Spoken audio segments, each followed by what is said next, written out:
Good afternoon. This is Ellen Thorne. I'm a program coordinator at Healthy Community Coalition in Farmington, Maine. Welcome back to MPHA's 2020 annual conference. I'm excited to be here today with Kayla Sargent, a program manager at MaineHealth, and Jessica Begley, a senior program manager at MaineHealth. Before we begin, I do have a few reminders. We are now offering closed captioning. It's accessible in the left-hand menu of the conference website. And next, please remember to take the evaluation located on the session page where you entered the live stream. Also, if you have any questions for the speakers, please enter them using the Ask feature on the conference website, and we'll be taking them at the end of the presentation. And with that, I will turn things over to Kayla and Jessica. Thank you, Ellen. Hi, everyone. Thank you so much for joining us today. We're starting off with this disclosure that neither Jess or myself have any commercial relationships to disclose. And now to jump right in, you all should see a couple of polling questions right away that we'd like you to answer while we do our little introduction so that we can then get to know you all a little bit better. But we're presenting to you today from MaineHealth. My name is Kayla Sargent. I'm a program manager for education and training, and most of the work that I do for MaineHealth is involved with patient education development and health literacy and patient-centered communication. I'll kick it over to Jess to introduce herself for you. Thanks, Kayla. Good afternoon, everyone. As Kayla mentioned, I also work with MaineHealth, and I am responsible also for patient education development and thinking outside the box around standardizing and transforming how patient education is developed, stored, and disseminated across the system. And I am excited to work with Kayla today. I'm doing this presentation on health literacy. It's been a focus of MaineHealth for quite some time, and we're happy to learn about your experience with health literacy and help share some new knowledge and skills. Awesome, thanks, Jess. So our next slide is in regard to those two polling questions that we asked you to answer. If you could all take a moment and get those answers in for us. I believe there's a little bit of a delay, but Frederick, whenever you start to have results, if you wouldn't mind sharing the first poll, that would be great.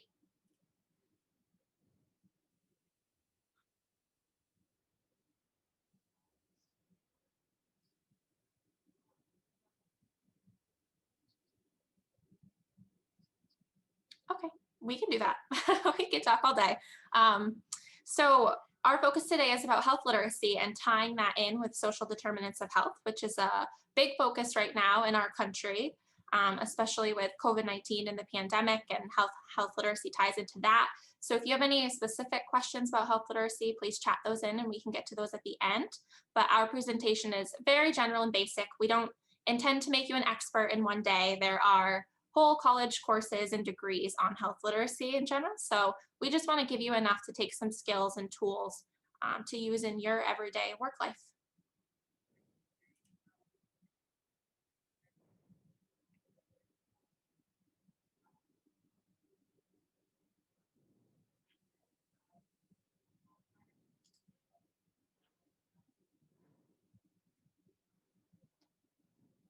Jess, can you see the results anywhere? I can. I did pull it up in Chrome. So why don't I talk a little bit about what results I'm seeing while you go ahead and pull that up. So our first polling question was around what area of public health folks work in. And so it looks like on the call today, we have about 37% from a hospital or health system. We have 11% from a university or college system, 26% from city or state public health department, 16 from community-based organizations and social services, no students yet, maybe there'll be some chiming in soon, and other, 11% from other. So it'll be interesting, maybe in the chat function, folks can certainly comment in if you want to share where you are from. Awesome, thank you. Frederick, could we show the second poll now too? And this is about health literacy skills and where you're all at. Great. So with that, Kayla, I'll take over and talk a little bit about health literacy as well. So as Kayla mentioned today, we're talking about health literacy and how it relates to social determinants of health. But first, we really want to think about what is health literacy. You've probably heard this term before, And I know from my experience when I first started learning about health literacy, the word that would come to mind first was always the ability to read.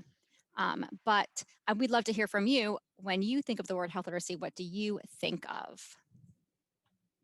And this is one of the poll questions, so go ahead and respond in with that. And we're going to pull those results up in just a little bit. But health literacy, when we think about the term read and words, it's more than that. We'll get to your polling thoughts in just a minute, but it's also about numbers. And what do we know about numbers, and what do we know about math and patients, and also just the general community? Math is a 4-letter word. People don't like math. They don't like doing calculations.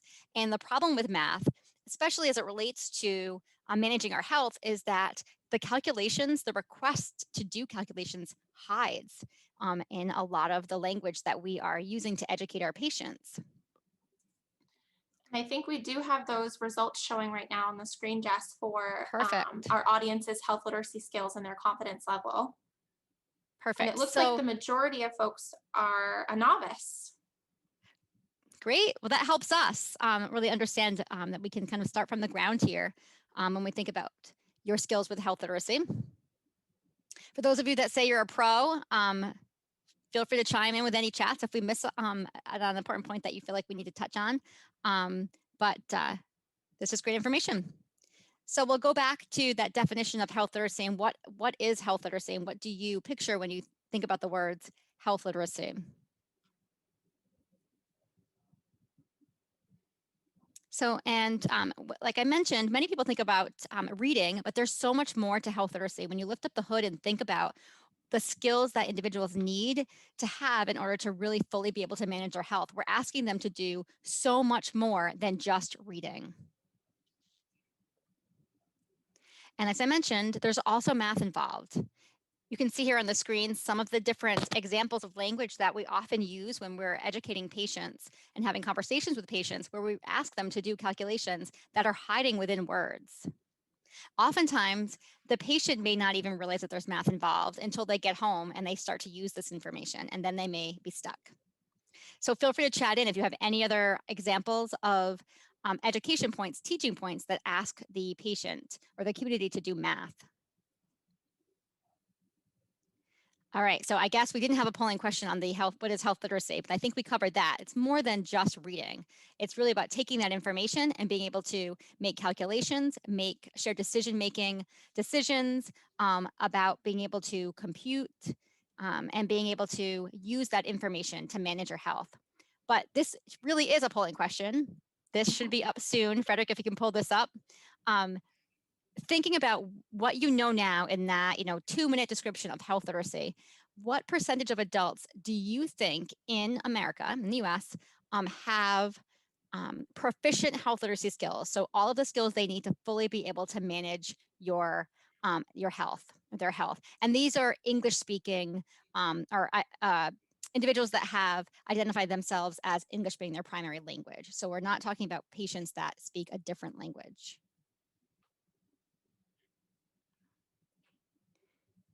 All right. Sounds like folks are voting now. So we can start pulling up the answers right now, pulling up the responses right now, and we can take a quick look at that. Great. So looks like about 70% of you chose B, which is 12%, which is actually the correct answer. And we'll get to more of that in just a minute. I'll let some of you vote if you haven't voted yet, even though you know the right answer. If you want to go ahead, Kayla, to the next slide.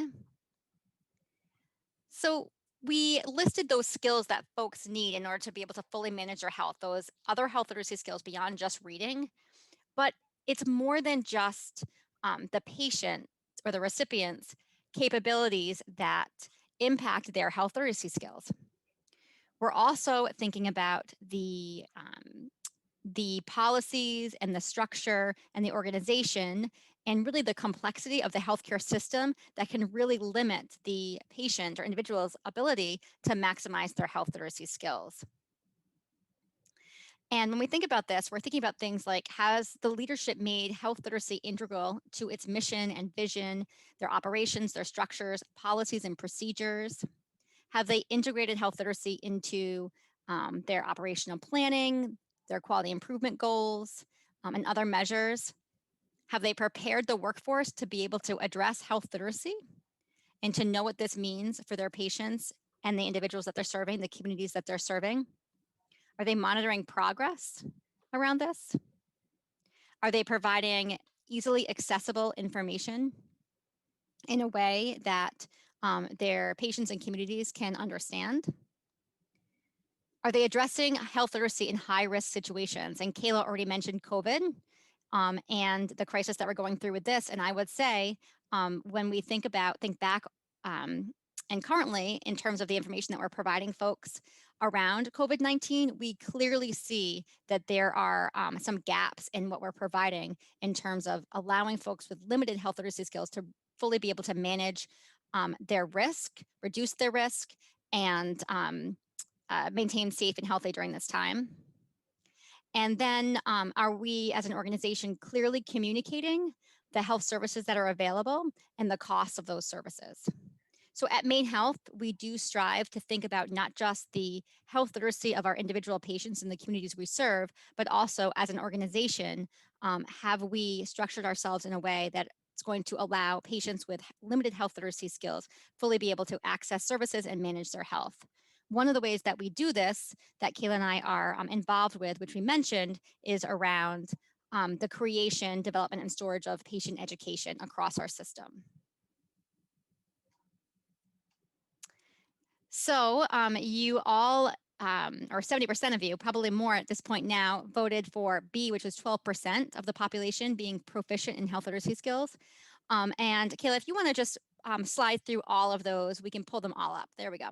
So you can see that you're correct. 12% have proficient health literacy skills. And you can see here on the screen, what does that mean? What does it mean to have proficient health literacy skills? And what are some of the tasks that individuals with this level of skill can fulfill? You can see though that there's over half of the population only has intermediate health literacy skills.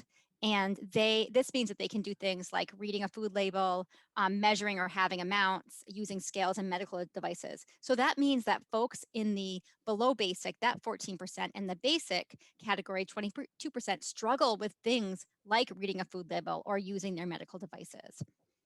And you can see how this can have a potential impact on their outcomes.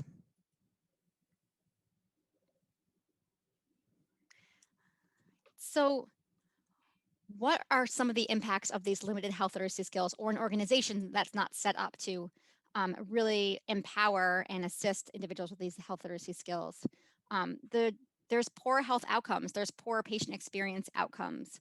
You can see a list here of all of the different health outcomes that the research has shown are impacted by health literacy.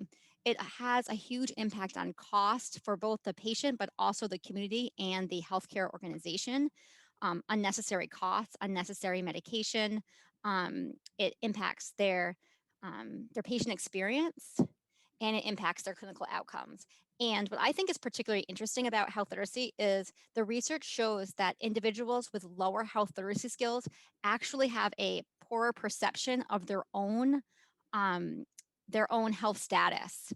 And so not only does it impact their actual health status, but also their perception of their health status. So who has limited health literacy skills?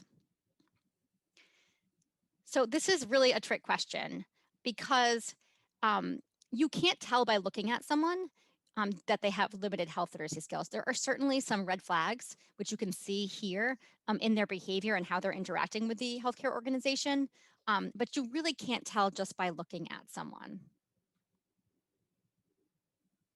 And that's because health literacy and limited health literacy can impact anyone at any time. And the truth is, regardless of somebody's health literacy level, most people want information that is clear, easy to read quickly, and easy to act on quickly. There are definitely populations who struggle more with limited health literacy skills and who are impacted more greatly by this. And Kayla is going to talk about that. That's how this intersects so well with social determinants of health. But the truth is it can impact anybody at just about any time. So when we think about how this can impact anybody at any time, we all know patients or communities that fall into these buckets here that are listed.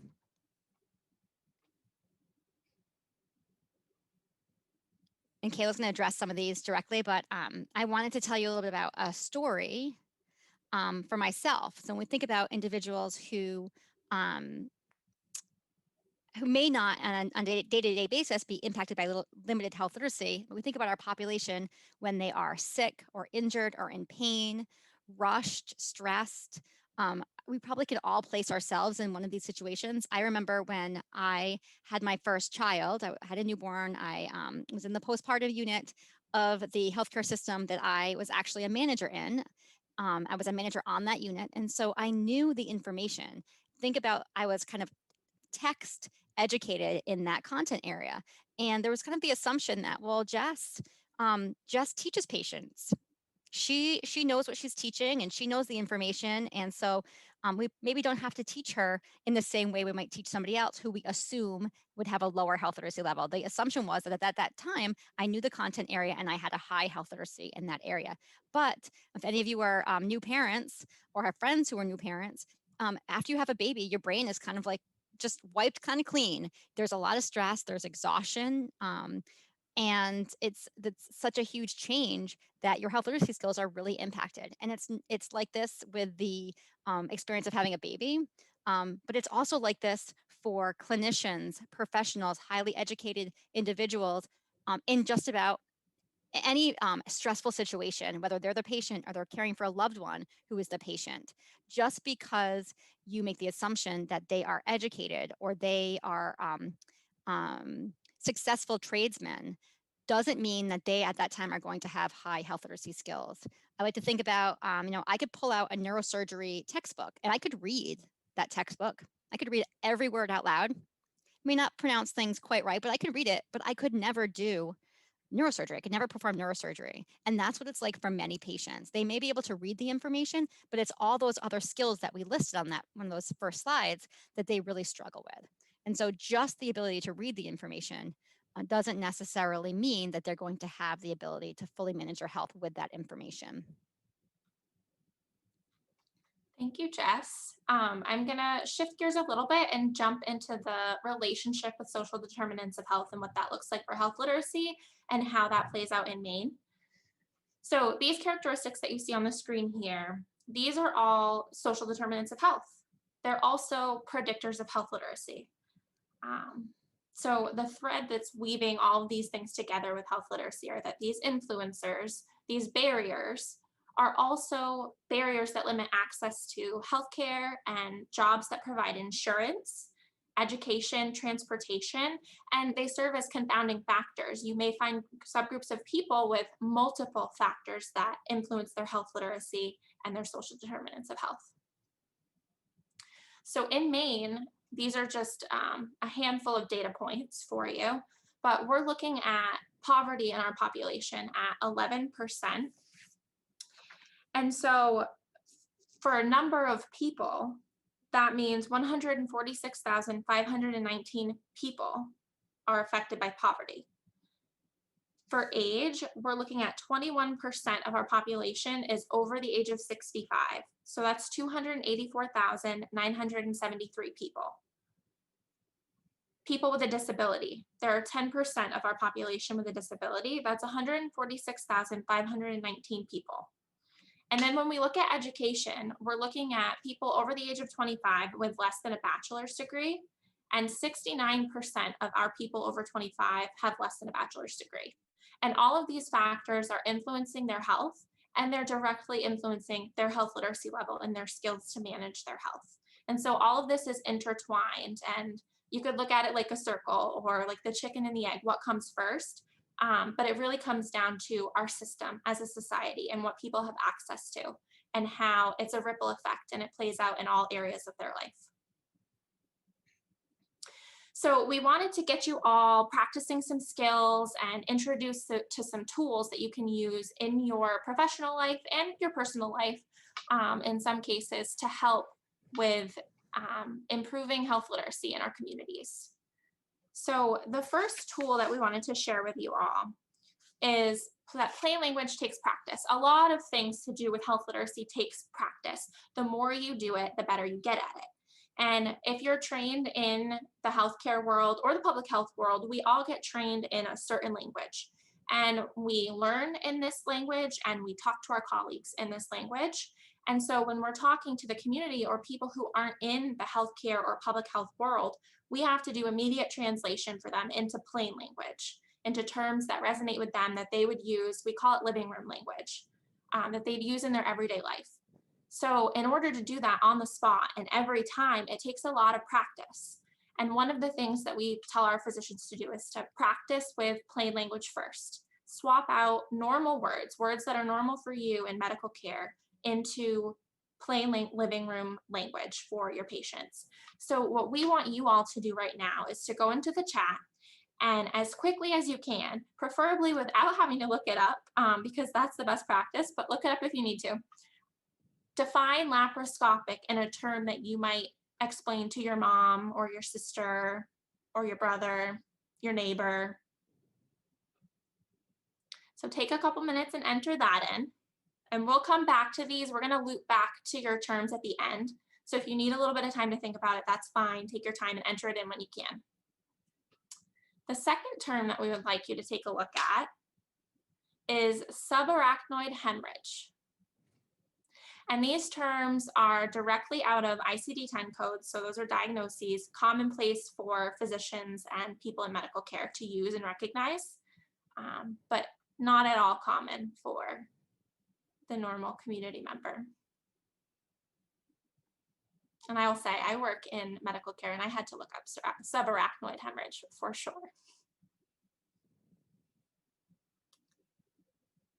All right, so the next activity and tool that we wanted to give you for your tool belt is about grade level and reading level and how to measure that and what that means and how it impacts health literacy. So we use an online tool. I can't pull it up for you on the internet, so I've put it all into slides for you. Not quite as engaging or interactive, but bear with me. This is what the page looks like online. It's a very simple tool. The URL is here, so you should be able to access it from our PowerPoint on the conference website.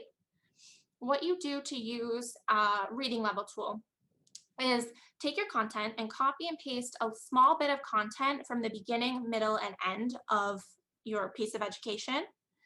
Clean that up. The tool can't recognize bullet points. It doesn't recognize fragmented sentences or periods that don't mark the end of a sentence, like for abbreviations. So clean all that up, make it just a very plain chunk of text.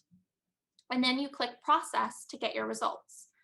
And Jess and I have one particular example we're going to show with you all from our professional working life of a before and after health literacy improvements. And so I used that handout to do this measurement for you all and show you all how it works. When you get your results, you're going to have a multitude of numbers on the screen.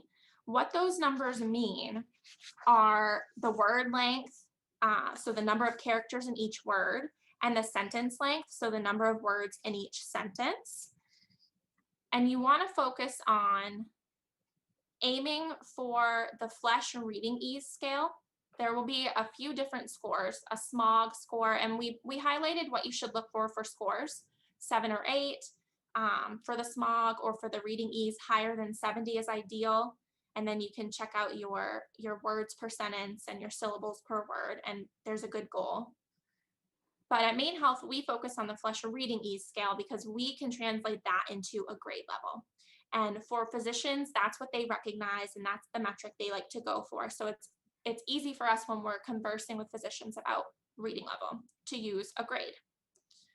We aim for, in this red box, these Flesch reading ease scores. So from 60 to 100, that's our goal for every document. And that translates to 5th to 8th grade or 9th grade reading levels. This is the example of the before that we wanted to share with you. So this was a trifold for mothers on breastfeeding. Now, looking at this tool, there are some things that Jess will address around the layout and plain language design. But for the reading tool, what I focused on was pulling bits of content from the beginning, middle, and end. So I chose something on a layout like this from different areas of the layout because there's no clear delineation of beginning to end. So I grabbed 3 different sections and put it in my reading tool. And then this is what it spit out at me. So like I said, I focused on the Flesch reading ease number, which was a 41.03. And that makes it about a 13 to 16 grade reading level. So that wasn't really ideal for our patients. That's not the standards that we like to keep at MaineHealth for patient education. So our team took a look at it, did a health literacy review and redesign. And this is a snippet of what it looked like afterward. So then I took this and put it into the reading tool to see how much we improved it on a reading level scale. So I took a little bit from the beginning, middle, and end, cleaned it up, and processed it in the tool. And the number it spit out at me was 58.21. That's still a 10 to 12th grade reading level. Still not ideal. And for this reason, we use multiple different measurements of health literacy, not just reading level. Reading level really limits what you're able to see in the document. This reading tool, this reading level tool, didn't take into account all of the headers and the organization and the bullets and the other elements that we added to make this a plain language document. So with that, I'm going to lead into another piece led by Jess that's going to tell you about an additional tool that we recommend you use. And so whenever we're measuring documents, we use both reading level and what Jess is about to talk about, the PNAT. Great, thank you.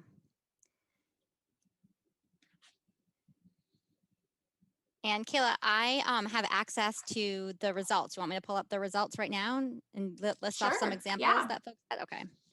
That would be awesome. I did a second ago. Let's see if I can find it again. Okay, great. I'm not going to read all of them off because there's many, but some of the results we have are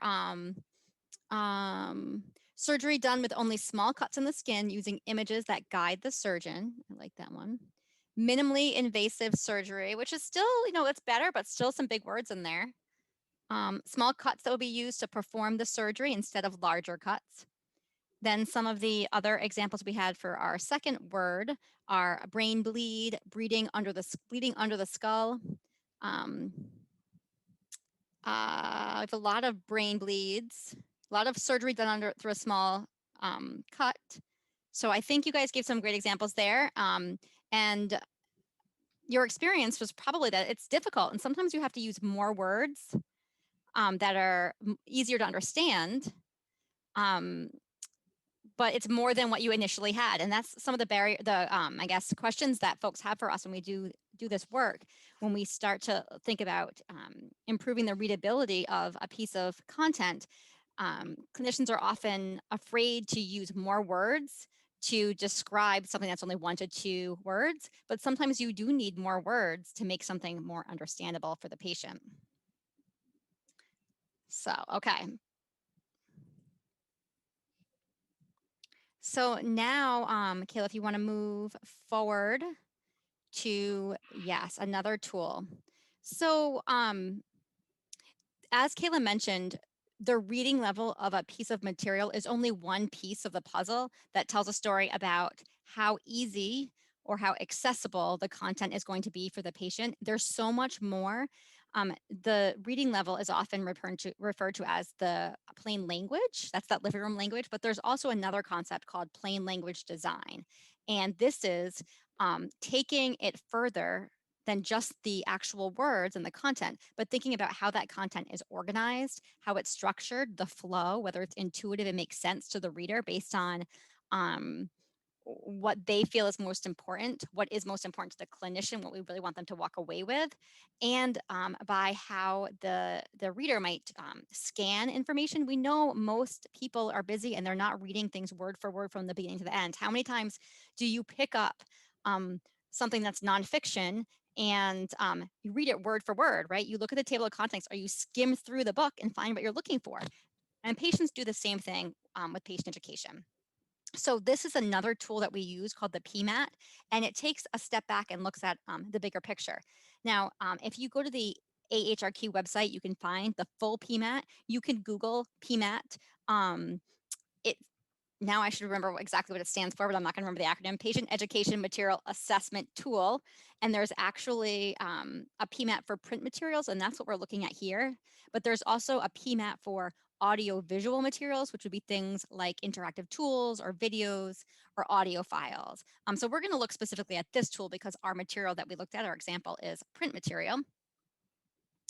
And what I would really love to do is, you can see here, they even chunk this PMAT tool into sections, but it talks about the content, the word choice. So that word choice and style, that refers to that plain language, but also the use of numbers, how the content is organized, the layout design, and the use of visual aids. There are other sections to the PMAT as well. But we're going to just look at this initial first chunk of sections and think about our content, how it is now, how it was presented to us initially, and how it would do on this. And as you can see, you can actually rate the each of the elements, each of the domains, based on whether you agree or disagree with the statement. And so what we'd love to do is to just take a moment. We're going to have you take a piece of scrap paper out maybe and just write down whether you give the response a 1 or a 0.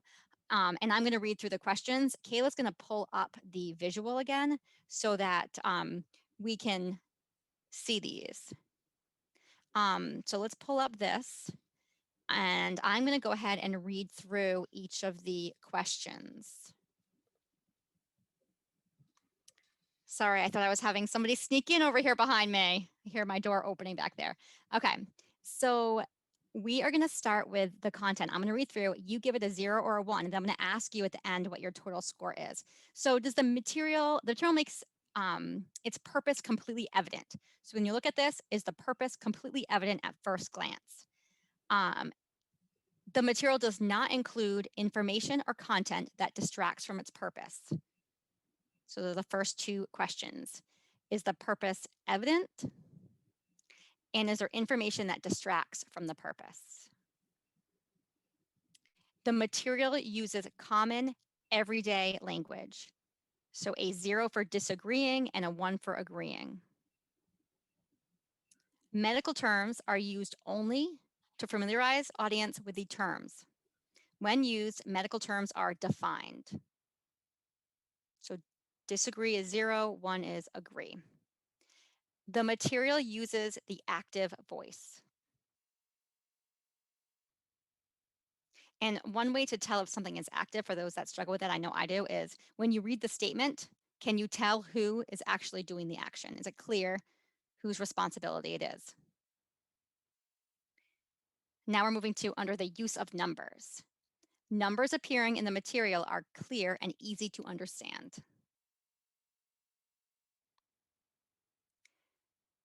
The material does not expect the user to perform calculations.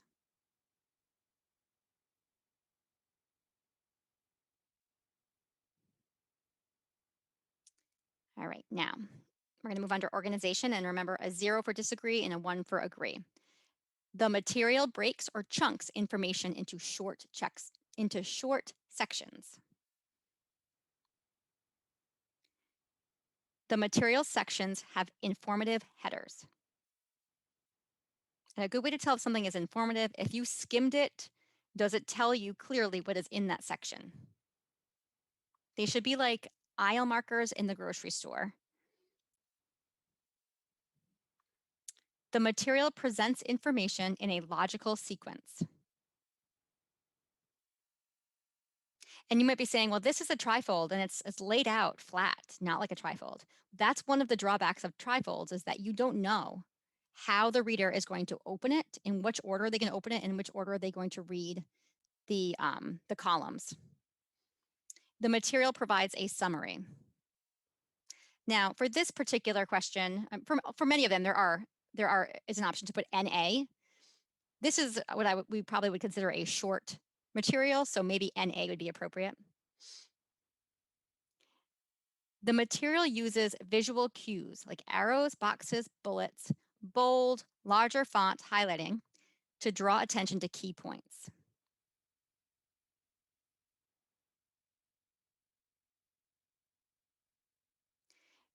The material uses visual aids wherever they could make content more easily understood.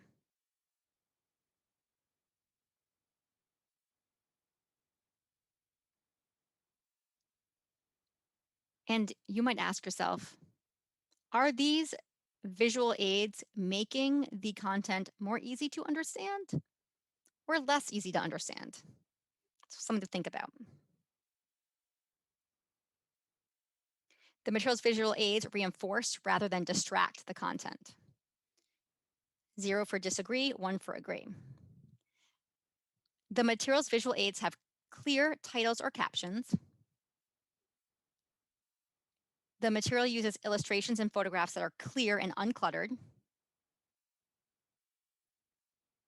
The material uses simple tables with short and clear row and column headings. And that one would probably be an NA because we don't have any tables in this. So feel free, I can't remember if we said this, Kayla, but feel free to put your results in the chat if you'd like.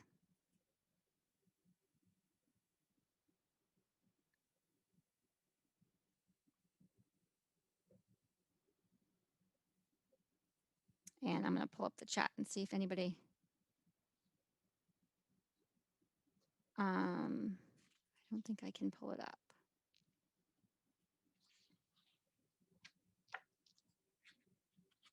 All right, so I just got kicked out, so I can't pull up the scores. But what we're looking for here, because I talked about how that that's not the full PMAT, we're looking for a score of like 13 or so. That would reflect a score of about 80 on the full tool if we were to have a similar result in each of those sections. So that's what we're looking for.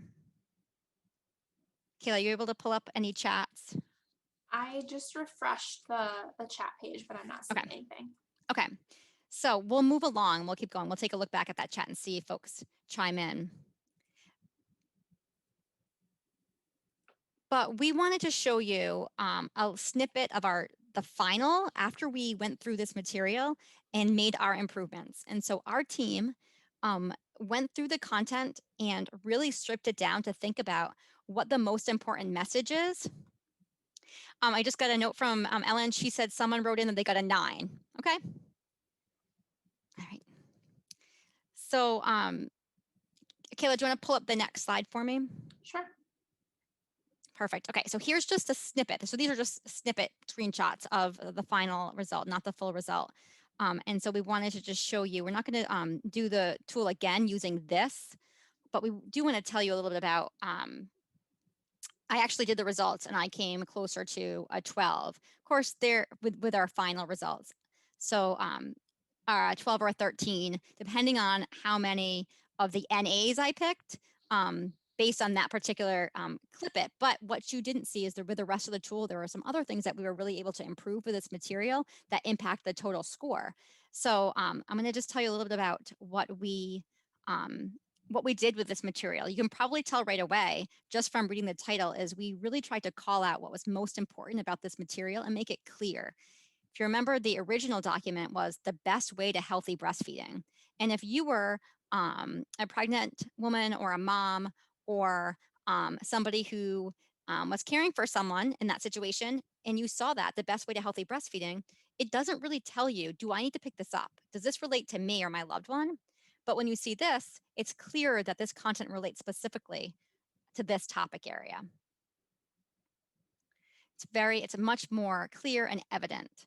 We removed as much of the distracting information as we could. There was a lot of information in there that did not relate to this topic area. There was the visual of neurons and how fast those neurons grow and develop, which really doesn't relate directly to the call to action for this topic area. We removed those visuals that were really distracting, and as you can see, we use a limited number of different font styles, because when you have different colors and different fonts and different formats, it really can exhaust the reader's eye. Their brain has to take in all of that information and then weed through what's the most important. Here, we're really able to call out using just limited headers and bullets to make it easier for the patient or the reader to skim through and find the information that they need. We also added this call out box that we're able to draw the reader's attention to where they can get more help and that call to action.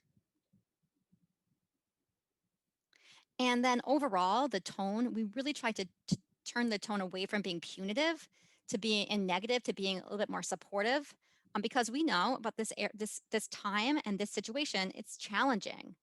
And these families may feel judged in many ways, and we want them to feel like they can come to their provider and do that call to action there at the bottom in a supportive environment.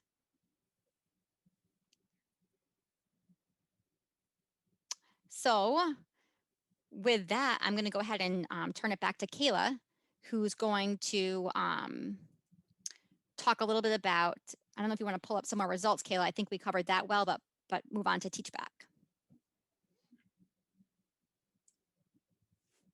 We already went over the results from the terminology, which was great. And now we're moving into a verbal teaching tool. So we've covered the basics of plain language and that takes practice, translating those words. We've covered 2 different ways to measure the health literacy level of education. And now we wanted to give you some verbal teaching tool that you could use. And this is called the teach back method.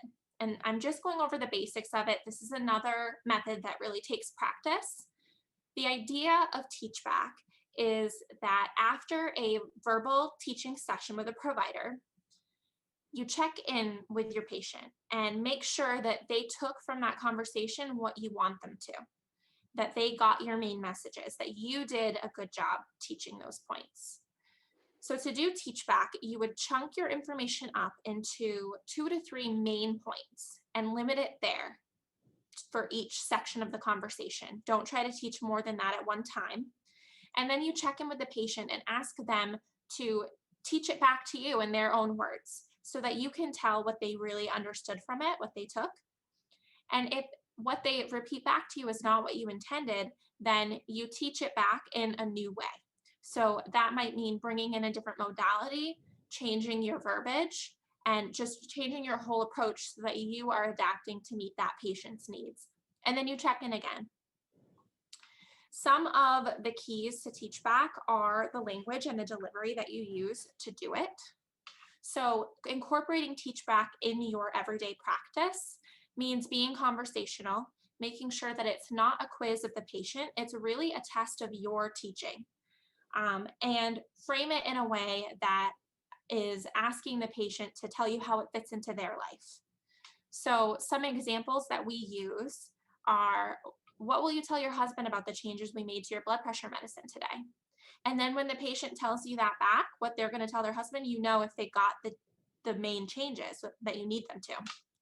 Another example is, we've talked about a lot of new information today. In your own summary of, can you please, in your own words, that's why you practice. In your own words, could you please tell me a summary of what we talked about? How will you make these new changes work at home? And then another example is, I want to make sure I explained everything clearly. Will you please explain it back to me so I can be sure that I did? And all of these are canned responses that you could practice and have ready to go so that you're using the same one every time, you're comfortable with it, and it comes out natural and conversational. And sometimes this can feel really uncomfortable at first, but the more you practice, the better you'll get at it. And another thing that we've heard is time. There's not enough time in a visit. There's not enough time with a patient to do teach back. And in reality, teach back takes an extra 2 to 3 minutes. It really doesn't take a lot of extra time. And the more you practice it, the more fluently it will go, and it will take even less time. And it also saves time for the patient having to come back for another visit or having to call with questions, ensuring that at that one visit, they got the most out of that time. Great. So often what we hear from folks when we do focus groups with patients. So we do a lot of focus groups really trying to get patients' perception and patients' experience. And one of the themes that comes up time and time again is that patients know that their clinician that they're seeing is busy. They know that the patient has the clinician has other patients to see. And so often what can happen is that they're going to respond to questions with what is the quickest and easiest response that they think you want them to hear. They want to provide the information that you are expecting to hear. And this is why when you use Teachback, it's really important to use those open-ended questions, because if you ask a yes or no question, the patient is likely to respond back with either a yes or a no, not yes, but, or no, and to ask more information. They're going to respond quickly and easily. And so it's important that you think about a question that's going to engage them in conversation. So here are the things that you don't want to say. Do you understand? Do you have questions? Do you know how to do it? Got it? All set? You really want to be able to engage in that conversation. And I would say in the beginning, when you're working on this, it can be helpful to think about a patient population that you're going to start with. Maybe you always start with patients who have new medications or changes to their medication. You can start there and get more comfortable with that conversation and then add on different types of patients. Or maybe it's always the first patient of the day. Or patients who generally bring a loved one with them, but in that situation they didn't. So you can tap into that question of, how are you going to explain this to your partner or to your sister who usually comes with you, that type of thing. But it's okay when you start this, it's okay to be honest and really transparent with the patient and say, listen, one of the things that we want to make sure that we do is we want to make sure that we are communicating and teaching patients in a way that makes sense and that we're clear and communicating clearly. So we covered a lot today, and I want to make sure, did I do a good job? Can you tell me in your own words what we just talked about? And I think I like to say, can you tell me the 3 things we just talked about? It gives the patient a little bit of a hint, like we're looking for 3 things, or what are the 2 things that we're going to do with your medication? It gives them a little bit of a hint. And if you start the conversation with that 2, we're going to make 2 changes. I think we're going to make 2 changes. We should look at 2 things. Then it helps them remember that. It's a memory trigger for them as well. And then in the end, you can follow up with that. It can be really easy to revert back to asking the yes and no questions. It does take behavior change. It does take some time to make this feel organic and natural for you. But it definitely can improve those outcomes. There's been plenty of research showing how this can improve outcomes for chronic conditions. There's a lot of research around heart failure and how this can improve outcomes for heart failure. And there's actually a website, teachbacktraining.org. So if you could just Google Teachback Training, and there's a whole website that has training materials, videos for providers, videos for other types of clinicians, toolkits, evaluation materials, lots of resources that you can use to further your understanding of Teachback and how to use that. Thanks, Jess. So that's the end of our technical skills. We wanted to wrap up this presentation really hitting home the points of universal precaution.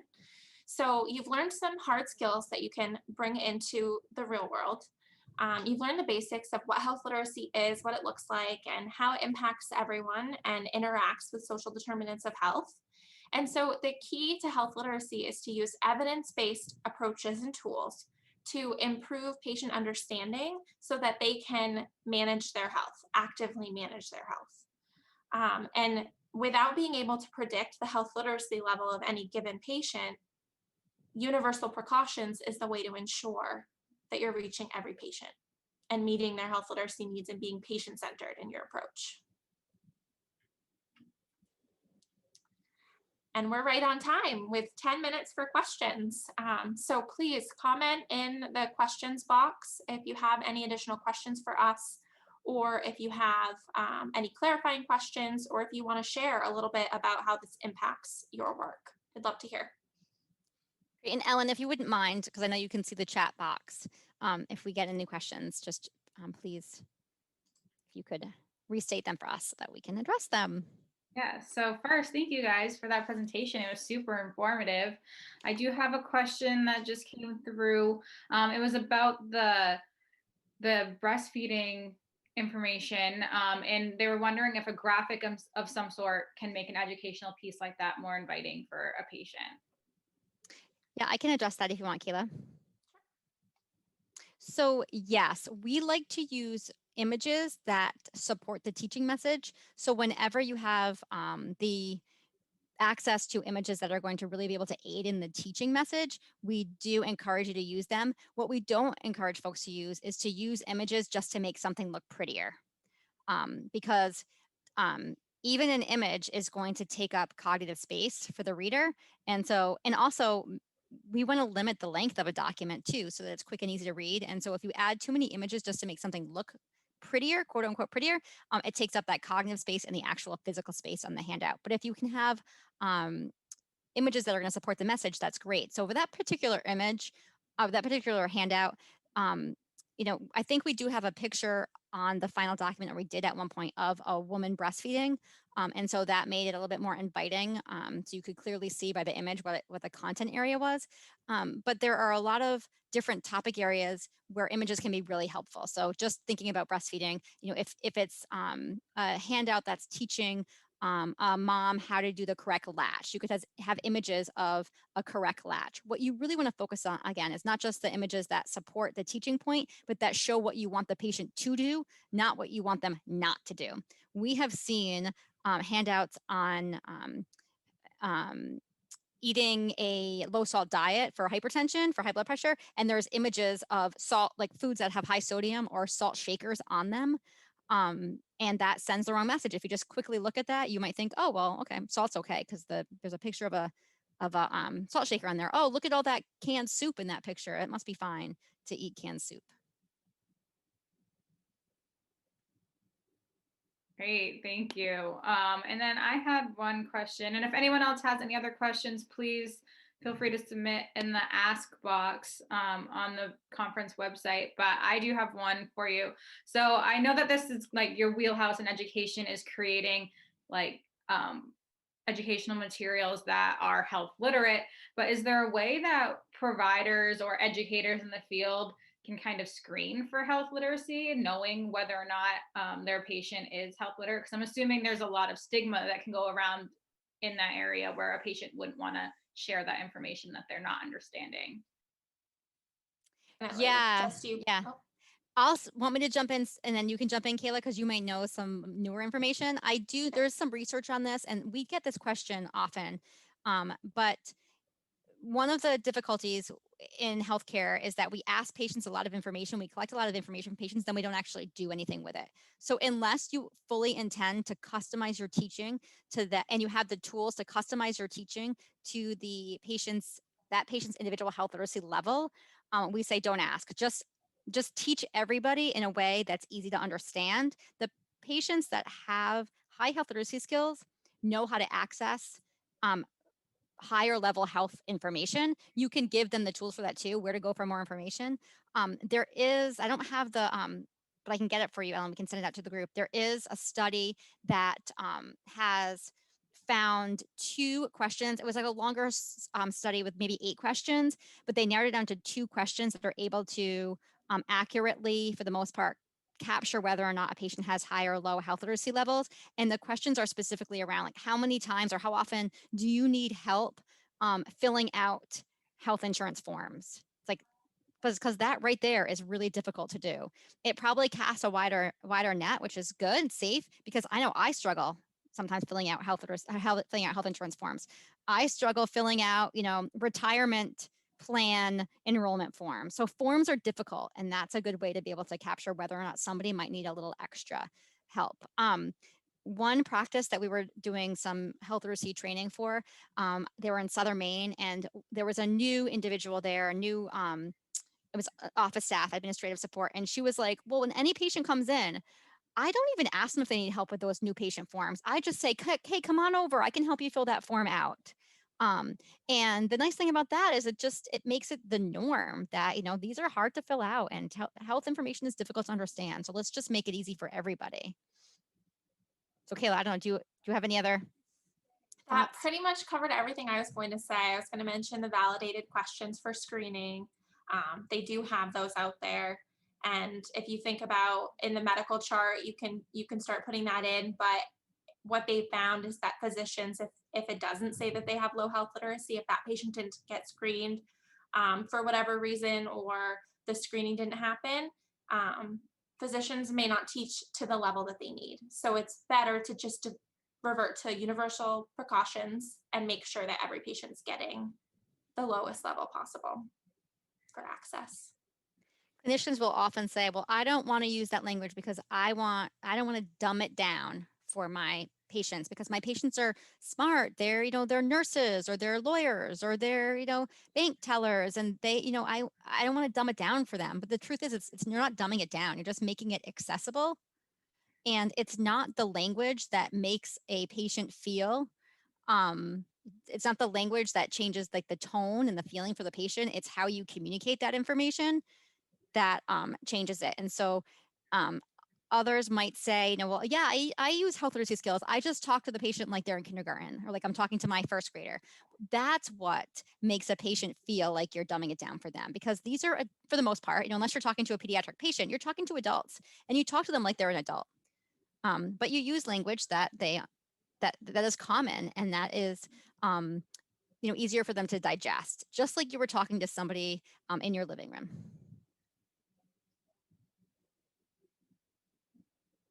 Excellent. Thank you. That was awesome. So that's all we have for questions. Is there anything you want to add before we wrap things up?